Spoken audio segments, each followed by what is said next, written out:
हरे कृष्णा। एक बार एक राजा नगर भ्रमण के लिए निकला।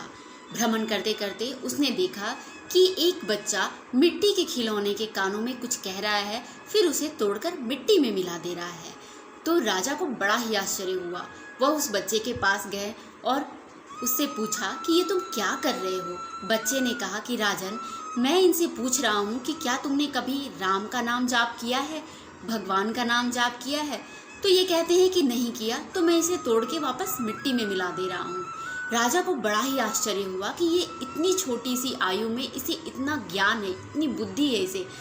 उसने उस बालक से कहा कि तुम चलो हमारे साथ राजमहल में रहना। बालक ने कहा कि ठीक है, मैं आपके साथ राजमहल चलूँगा, लेकिन मेरी 4 शर्तें हैं। अगर आप ये 4 शर्तें मानेंगे तो मैं आपके साथ राजमहल में जाकर जरूर रहूँगा। राजा ने कहा ठीक है, बताओ क्या है तुम्हारी शर्तें। बच्चा बोला कि जब मैं खाना खाऊंगा तो आपको भूखा रहना होगा, ये पहली शर्त है। दूसरी शर्त है, जब मैं कपड़े पहनूंगा तो आपको निर्वस्त्र रहना पड़ेगा। तीसरी शर्त है, मैं जब भी किसी मुसीबत में रहूंगा आपको अपने सारे काम छोड़कर मेरे लिए आना होगा। और चौथी शर्त है कि जब भी मैं सोऊंगा आपको जागना पड़ेगा। राजा ने कहा ये तो असंभव है, ये मुमकिन नहीं हो सकता।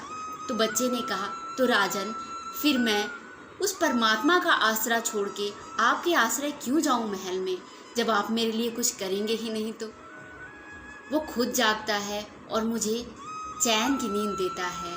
वो खुद भूखा रहता है लेकिन मुझे भोजन देता है। और जब भी मैं किसी मुसीबत में रहता हूँ तो वो अपने सारे काम छोड़कर मेरे लिए दौड़ा चला आता है।